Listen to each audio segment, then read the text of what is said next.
नमस्कार साथियों, एक बार फिर से आप सभी का स्वागत है आपके अपने YouTube channel Indian technical institute पर। और आज अपने जो है ITI फर्स्ट ईयर के अंदर जो 24 मार्च का पेपर हुआ है, उस पेपर में आए हुए जो प्रश्न हैं वो देखने वाले हैं कि किस टाइप के प्रश्न जो है आ रहे हैं, उनके आंसर की सॉल्व करने वाले हैं।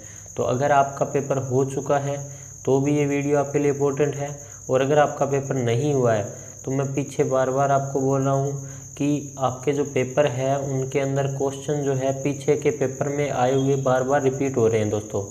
तो वीडियो जो है वो आपके लिए बहुत इंपॉर्टेंट होने वाली है, तो इसलिए वीडियो जो है उसको अंत तक ज़रूर देखिएगा। और चैनल पर अगर आप पहली बार आए हैं तो चैनल को सब्सक्राइब कर लीजिए, क्योंकि इसी तरीके की टेक्निकल लाइन से रिलेटेड वीडियोज़ जो है इस चैनल के ऊपर हम प्रोवाइड करवाते रहते हैं दोस्तों। तो चलिए दोस्तों शुरू करते हैं, देखते हैं पहला क्वेश्चन क्या था। तो पहले क्वेश्चन के अंदर आपसे पूछा गया है, इस संकेतक चिन्ह का नाम क्या है। इस संकेतक चिन्ह का नाम क्या है, ये आपसे पूछा गया है। आपको ऑप्शन दिए गए हैं, विद्यालय है, सुरक्षित है, असुरक्षित है, पैदल क्रॉसिंग है। तो इसका जो सही आंसर है दोस्तों, इसका सही आंसर क्या है, डी ऑप्शन, पैदल क्रॉसिंग। तो पैदल क्रॉसिंग जो है इसका सही आंसर रहेगा। अब इसके अंदर जो है और कौन कौन से क्वेश्चन है, तो ये संकेतक चिन्ह सबसे पहली बात तो आता किस कैटेगरी के अंदर है। तो ये आप अगर देखोगे तो इसकी आकृति किस तरीके की है, त्रिभुजाकार है। तो त्रिभुजाकार आकृति किसकी होती है, चेतावनी चिन्ह की होती है। तो सबसे पहली बात तो ये कौन सा चिन्ह है, डायग्राम देखिए अगर पूछ लिया जाता कि कौन सा चिन्ह है, निषेधात्मक है, आवश्यक है, या फिर आपका जो है सूचनात्मक है या चेतावनी है, तो ये चेतावनी चिन्ह है। दूसरा जो क्वेश्चन बनता है वो क्या बनता है, तो इसके अंदर इसकी जो बैकग्राउंड कलर है, वो बैकग्राउंड कलर जो है वो कैसा होता है। तो इसकी जो बैकग्राउंड का कलर होता है दोस्तों, वो होता है आपका पीला, यानी कि आपकी जो बैकग्राउंड का कलर है इसके अंदर पीला होता है। तो ये क्वेश्चन जो है इसके अंदर बनते हैं। इसके बाद में देखते हैं नेक्स्ट क्वेश्चन। तो नेक्स्ट क्वेश्चन के अंदर आपसे पूछा गया है, बैटरी की क्षमता कैसे बताई जाती है। बैटरी की क्षमता कैसे बताई जाती है, ये आपसे पूछा गया है, जिसमें आपको ऑप्शन दिए गए हैं, वोल्ट वाट में बताई जाती है, वोल्ट एम्पियर में बताई जाती है, या एम्पियर घंटा में बताई जाती है। तो इसका जो सही आंसर रहेगा दोस्तों, सही रहेगा एम्पियर घंटा। यानी कि अपने जो बैटरी है उसकी जो रेटिंग होती है वो अपने AH में लेते हैं, AH में लेते हैं। अपने बोलते हैं फ़ोन की जैसे बैटरी होती है तो अपने बोलते हैं mAh, यानी कि 1500 mAh है, 2000 mAh है, 5000 mAh है। तो वो बैटरी की जो रेटिंग है वो किस में ले रहे हैं, mAh में ले रहे हैं, यानी कि AH में, एम्पियर घंटा में ले रहे हैं। अब इसके अंदर जो है और कौन से क्वेश्चन है, तो वोल्ट किसकी इकाई है, वोल्ट आपकी जो है या तो वोल्टेज या EMF की इकाई है, वोल्टेज या फिर EMF की इकाई है दोस्तों। अब जो है वाट जो है आपकी, ये वाट जो आपकी पावर की इकाई है दोस्तों। तो इस तरीके से इसमें ये क्वेश्चन और बनते हैं। इसके बाद में देखते हैं नेक्स्ट क्वेश्चन। तो नेक्स्ट क्वेश्चन जो है उसके अंदर ज्यावक्रीय AC के लिए फॉर्म फैक्टर क्या है, यानी कि आपसे जो है AC सर्किट के अंदर फॉर्म फैक्टर का मान पूछा गया है कि फॉर्म फैक्टर का मान कितना होगा दोस्तों। तो फॉर्म फैक्टर का जो मान है वो AC के अंदर ऑप्शन दिए गए हैं, 1 होगा, 1.11 होगा, 2.22 होगा, या 4.44 होगा दोस्तों। तो इसका जो सही आंसर रहेगा वो रहेगा 1.11। अब इसके बाद अंदर जो है और कौन कौन से क्वेश्चन बनते हैं, तो आपसे इस चैप्टर के अंदर पूछ लिया जाता है, यहाँ पे फॉर्म फैक्टर पूछा गया है, लेकिन अगर वो पूछ लेता कि पीक फैक्टर या फिर क्रेस्ट फैक्टर का मान कितना होता है, पीक फैक्टर या क्रेस्ट फैक्टर का मान कितना होता है, तो 1.141। तो ये जो है इसका सही आंसर होता है दोस्तों। अब इसके बाद में देखते हैं नेक्स्ट क्वेश्चन। तो नेक्स्ट क्वेश्चन के अंदर आपसे पूछा गया है कि ट्रांसफार्मर में स्टील और सिलिकॉन स्टील की संरचना क्या रहती है।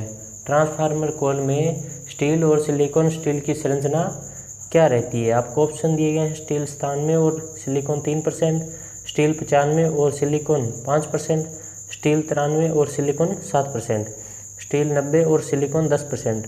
तो ये क्वेश्चन आपके पेपर में पूछा गया था। तो जिन बच्चों ने इसके अंदर जो है आंसर किया है C ऑप्शन, यानी कि स्टील 93 और सिलिकॉन 7%, तो इनका ये जो आंसर है बिल्कुल सही रहेगा दोस्तों।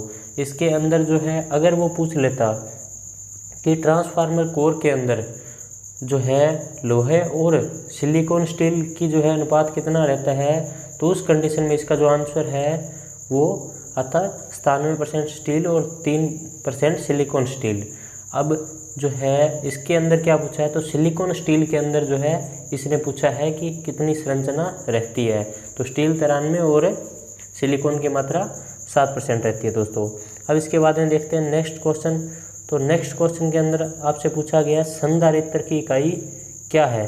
संधारित्र की इकाई क्या है ये आपसे पूछा गया है, जिसमें आपको ऑप्शन दिए गए हैं महो होती है, हेनरी होती है, फेरड होती है या फिर कुलाम होती है दोस्तों।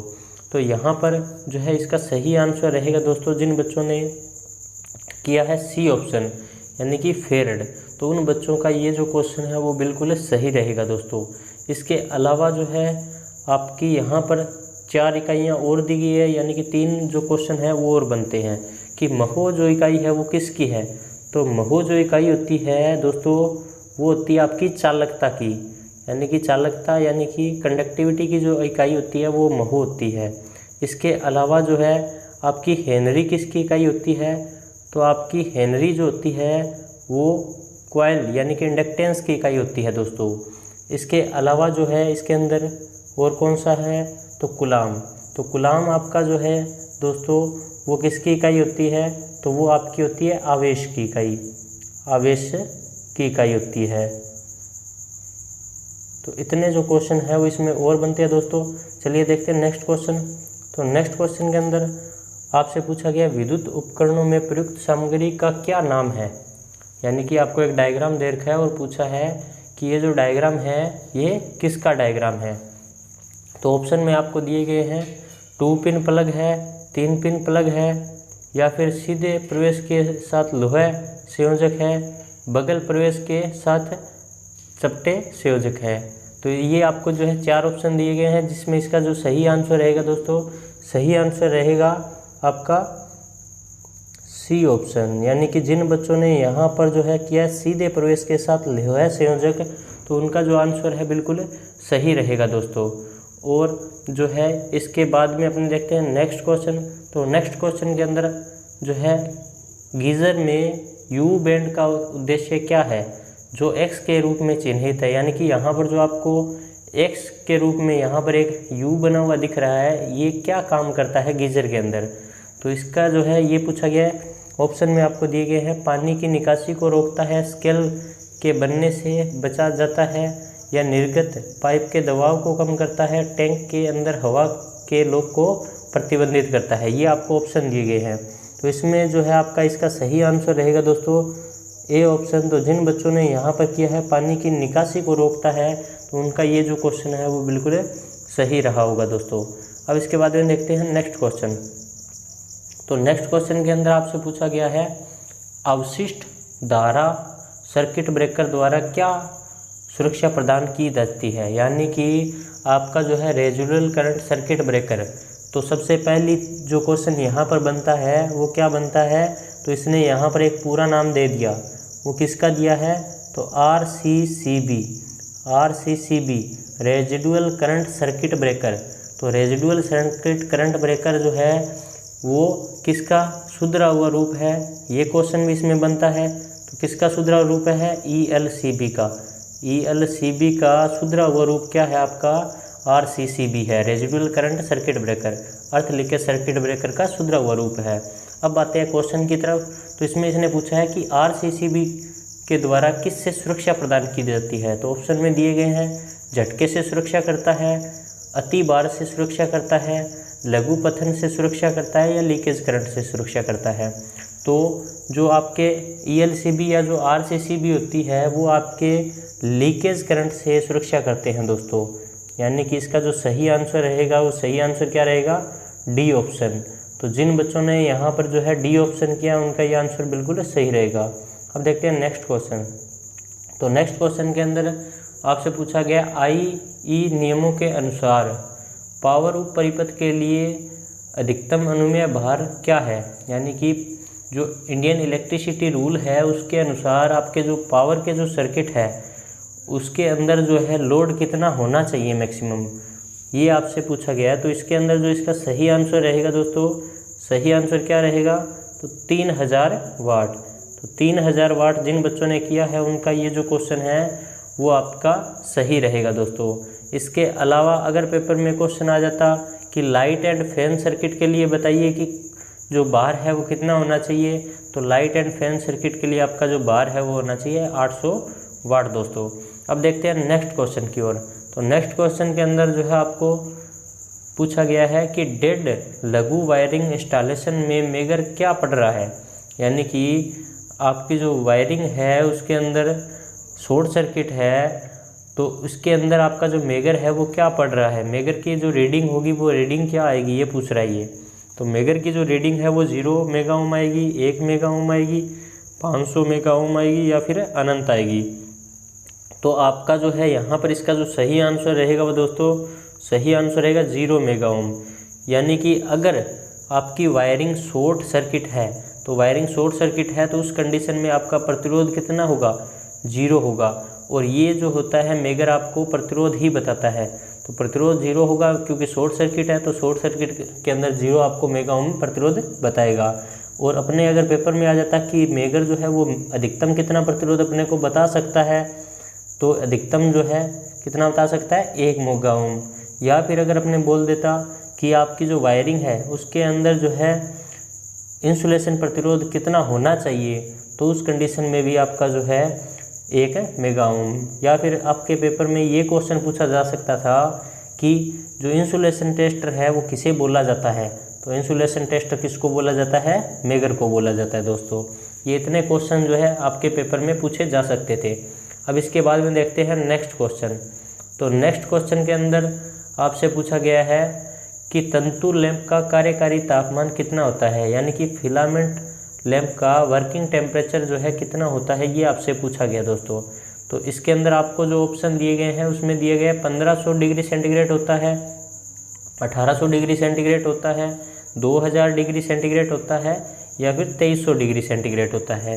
तो इसका जो सही आंसर रहेगा दोस्तों वो रहेगा डी ऑप्शन। तो जिन बच्चों ने किया है 2300 डिग्री सेंटीग्रेड, तो उनका ये जो क्वेश्चन है वो बिल्कुल सही रहेगा दोस्तों। तो आपको जो नीचे व्हाट्सअप नंबर दिया जा रहा है उस व्हाट्सअप नंबर के ऊपर जैसे ये जो हमारे पास क्वेश्चन पहुँचे हैं उसी तरीके से अगर आपका पेपर कंप्लीट होता है तो कंप्लीट होते ही उस व्हाट्सअप नंबर के ऊपर हमें जो आपके पेपर में आए हुए क्वेश्चन हैं वो स्क्रीनशॉट लेके और उसके ऊपर जो है मार्क करके हमें भेजें, ताकि आगे आने वाली जो वीडियोस रहेगी उन क्वेश्चन को हम वहाँ पर यूज़ कर सकें, ताकि आपकी तरह जो बाकी स्टूडेंट हैं उनको भी बेनिफिट हो। क्योंकि आपने देखा होगा कि जो पेपर में क्वेश्चन आ रहे हैं वो बार बार रिपीट हो रहे हैं दोस्तों।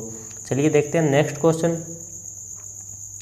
तो नेक्स्ट क्वेश्चन के अंदर आपसे पूछा गया है 1 ओम और 1 ओम से नीचे प्रतिरोध मापने के लिए किस उपकरण का उपयोग किया जाता है।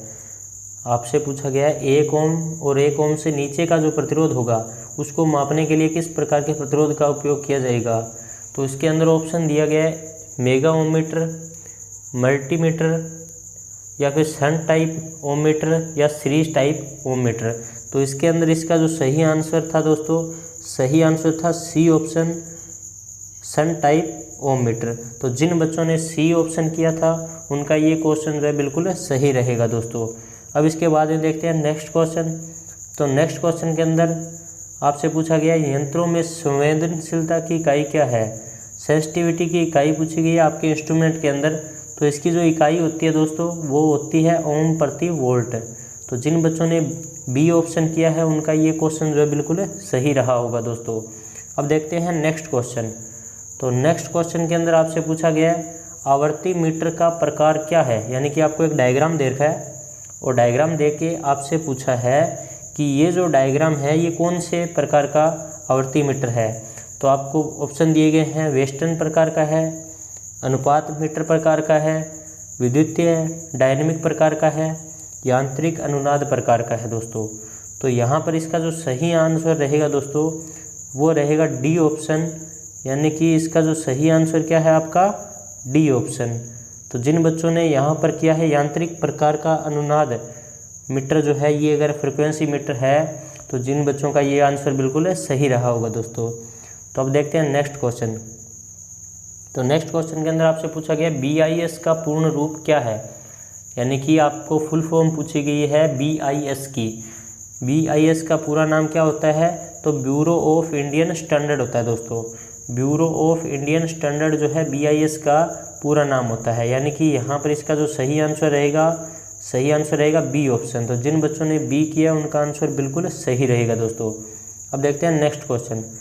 तो नेक्स्ट क्वेश्चन के अंदर आपसे पूछा गया है RLC सीरीज सर्किट में प्रतिबाधा Z की गणना करने के लिए किस सूत्र का उपयोग किया जाता है, यानी कि एक आपसे सीरीज के अंदर RLC परिपथ है तो उसके अंदर जो है इम्पीडेंस निकालने के लिए सूत्र कौन सा यूज किया जाएगा, तो Z बराबर R² plus XL minus XC की होल स्क्वायर होगा, या फिर Z बराबर root R² plus XL minus XC होगा, या फिर Z बराबर R plus XL minus XC होगा, या फिर Z बराबर R² plus XL minus XC की होल स्क्वायर होगा दोस्तों। तो इसके अंदर इसका जो सही आंसर होता है दोस्तों, सही आंसर होता है डी ऑप्शन। तो यानी कि जिन बच्चों ने किया है Z बराबर R² plus XL minus XC, उनका ये आंसर बिल्कुल सही रहा होगा दोस्तों। अब देखते हैं नेक्स्ट क्वेश्चन। तो नेक्स्ट क्वेश्चन के अंदर आपसे पूछा गया फर्मल छेनी का उपयोग क्या है, यानी कि आपकी जो फर्मल चीज़ल है वो उसका उपयोग कहाँ पर किया जाता है दोस्तों। ऑप्शन दिए गए हैं, छीलने और जोड़ों की फिनिशिंग में यूज़ किया जाता है, सामान्य छेनीकरण के कार्य के लिए यूज़ होता है, लकड़ी में आयताकार छेद बनाने के लिए यूज़ होता है, या लकड़ी में हल्का छेनीकरण तथा तेज किनारों की सफाई के लिए यूज़ होता है। तो इसका जो सही आंसर रहा होगा दोस्तों वो रहेगा आपका बी ऑप्शन। सामान्य छेनीकरण के जो कार्य होते हैं उसके अंदर फर्मल चीज़ल जो होती है वो आपकी उपयोग की जाती है दोस्तों। इसके अलावा अगर बात आ जाती है कि मोटराइज छेनी का उपयोग कहाँ पे किया जाता है, तो मोटराइज छेनी का उपयोग किया जाता है लकड़ी में आयताकार छेद बनाने के लिए दोस्तों। अब देखते हैं नेक्स्ट क्वेश्चन। तो नेक्स्ट क्वेश्चन के अंदर जो है आपको एक डायग्राम दिख रहा है और पूछा है कि बेल्टेड भूमिगत केबल में X से इंगित भाग क्या है, यानी कि आपको एक डायग्राम के अंदर जो है इसके अंदर X जहाँ पे कोडिंग किया गया है उस X कोडिंग के भाग को बताना है कि कौन सा है। आपका पटसन फाइलिंग है, आर्मरिंग है, लेथ शीट है, इसके बाद में कागज़ कुचालक है। तो यहाँ पर इसका जो सही आंसर है दोस्तों इसका सी ऑप्शन, यानी कि लेड शीट जो है ये आपका है। लेड शीट है यहाँ पर एक इंसुलेशन के रूप में यूज हो रहा है दोस्तों। इसके बाद में देखते हैं नेक्स्ट क्वेश्चन। तो नेक्स्ट क्वेश्चन के अंदर आपसे पूछा गया सोल्डरिंग विधि का क्या नाम है, सोल्डरिंग विधि का क्या नाम है। तो इसमें आपको ऑप्शन दिया गया है, डिप सोल्डरिंग है, सोल्डरिंग आयरन है, सोल्डरिंग गन है, ज्वाला के साथ है सोल्डरिंग है। यानी कि आपको एक डायग्राम दे के पूछ लिया कि ये जो आपको डायग्राम दिख रहा है इसके अंदर जो सोल्डरिंग की जाएगी वो कौन सी विधि के द्वारा की जाएगी। तो जिसमें ऑप्शन दे दिए डिप सोल्डरिंग के द्वारा की जाएगी, सोल्डरिंग आयरन के द्वारा, सोल्डरिंग गन के द्वारा, या ज्वाला के साथ सोल्डरिंग की जाएगी। तो इसके अंदर जो इसका सही आंसर रहेगा दोस्तों, सही आंसर रहेगा सोल्डरिंग गन द्वारा। इसका आंसर रहेगा सी। जिन बच्चों ने किया है उनका आंसर बिल्कुल सही रहेगा। अब देखते हैं नेक्स्ट क्वेश्चन। तो नेक्स्ट क्वेश्चन के अंदर आपको एक डायग्राम दिख रहा है और पूछा गया है चुंबक की कौन सी विशेषता दर्शाई गई है, चुंबक की कौन सी विशेषता दिखाई गई है। उसके बाद में आपको ऑप्शन दिए गए हैं देशीय विशेषता, प्रेरण विशेषता, संतृप्त विशेषता, ध्रुव मौजूद विशेषता। यानी कि आपको एरो लगा के दिखा दिए और एरो लगाने के बाद में आपसे पूछ लिया कि ये जो है आपको डायग्राम दिख रहा है ये चुंबक की कौन सी विशेषता को दिखा रहा है। तो ये आपकी जो है इसका सही आंसर रहेगा वो आपका रहेगा देशीय विशेषता को, क्योंकि हमने पढ़ा हुआ है चुंबक चैप्टर के अंदर कि जब हम लोग स्वतंत्र रूप से चुंबक को लटकाते हैं तो लटकाने के बाद में वो जो चुंबक होती है वो आपकी N और S यानी कि दो पोलों के बीच में जो है आपकी जाकर रुकती है। तो ये जो है आपकी स्वतंत्र रूप से चुंबक को लटका के रखा हुआ है और N और S जो है शो कर रहा है, यानी कि एक दिशा जो है वो हमें बता रहे हैं। तो ये कौन सी विशेषता होगी चुंबक की, तो दिशीय विशेषता होगी दोस्तों। तो इसके बाद में देखते हैं नेक्स्ट क्वेश्चन। तो नेक्स्ट क्वेश्चन के अंदर आपसे पूछा गया तांबे के परमाणु के तीसरे कक्ष में कितने इलेक्ट्रॉन होते हैं। तो तांबे के परमाणु के तीसरे कक्ष में कितने इलेक्ट्रॉन होते हैं दोस्तों। तो ये क्वेश्चन पहले बताया जा चुका है और रिपीट हो गया इस बार इस पेपर में। तो इसके अंदर जो है इसका सही आंसर रहेगा दोस्तों 18 इलेक्ट्रॉन। 18 इलेक्ट्रॉन होते हैं तीसरी कक्षा में। और अगर बात आ जाती है पहली कक्षा में कितने इलेक्ट्रॉन होते हैं, तो 2 होते हैं, उसके बाद में 8 होते हैं, उसके बाद में 18 होते हैं और उसके बाद में दोस्तों 32 इलेक्ट्रॉन होते हैं। तो इस तरीके से जो है ये आपके डिवाइड किए होते हैं। और पेपर में अगर क्वेश्चन आता है कि तांबे के परमाणु के तीसरे कक्ष की जगह पे वो बोल देता है अंतिम कक्ष में कितने इलेक्ट्रॉन होते हैं, तो उस कंडीशन में कितने इलेक्ट्रॉन होते हैं, तो आपके 1 इलेक्ट्रॉन होता है। और अगर पेपर में क्वेश्चन आ जाता कि तांबे के परमाणु में टोटल कितने इलेक्ट्रॉन होते हैं, तो टोटल आपके कितने इलेक्ट्रॉन होते हैं, 29 इलेक्ट्रॉन होते हैं दोस्तों। अब देखते हैं नेक्स्ट क्वेश्चन।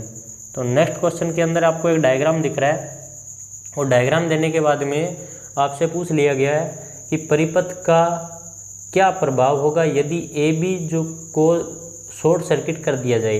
यानी कि आपकी सप्लाई दे रखी है, 3 प्रतिरोध जोड़ रखे हैं और 3 प्रतिरोध जोड़ने के बाद में जो है आपकी ये जो दोनों भुजाएं हैं, यानी कि ये जो दोनों भुजाएं हैं इनको क्या कर दिया इसने, शॉर्ट सर्किट कर दिया।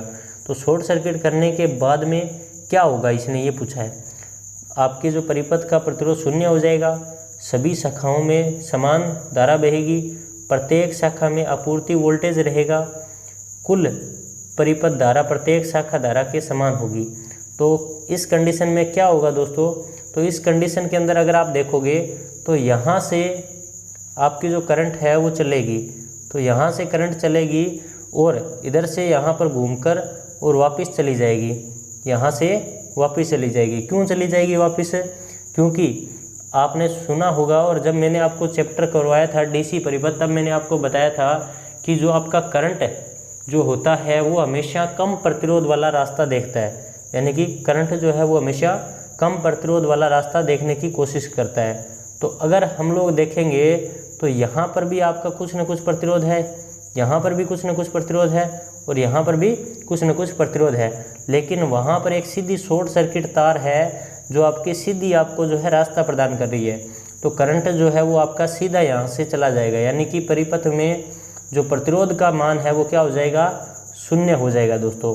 तो यहाँ पर जिन बच्चों ने C आंसर किया हुआ है उनका ये आंसर बिल्कुल सही रहेगा दोस्तों। तो उम्मीद करता हूँ कि ये वीडियो जो है आपके लिए काफ़ी इम्पोर्टेंट रही होगी और आपको जो है मज़ा आया होगा पढ़ने में। और अगर आपको मज़ा आया है और आपकी वीडियो जो है आपको अच्छी लगी है तो लाइक कमेंट और शेयर ज़रूर कीजिएगा इस वीडियो को, ताकि जो आपके स्टूडेंट्स हैं साथ वाले फ्रेंड सर्किल के अंदर तो उनको इस वीडियो का फ़ायदा हो सके दोस्तों। और चैनल पर अगर आप पहली बार आए हैं तो चैनल को सब्सक्राइब कर लीजिए और सब्सक्राइब करने के साथ में जो बेल आइकन दिया गया आपको उस बेल आइकन को भी प्रेस कर दीजिए, ताकि आगे आने वाली जो वीडियोज़ रहेगी उनके सब नोटिफिकेशन आपको मिलते रहेंगे जल्दी जल्दी।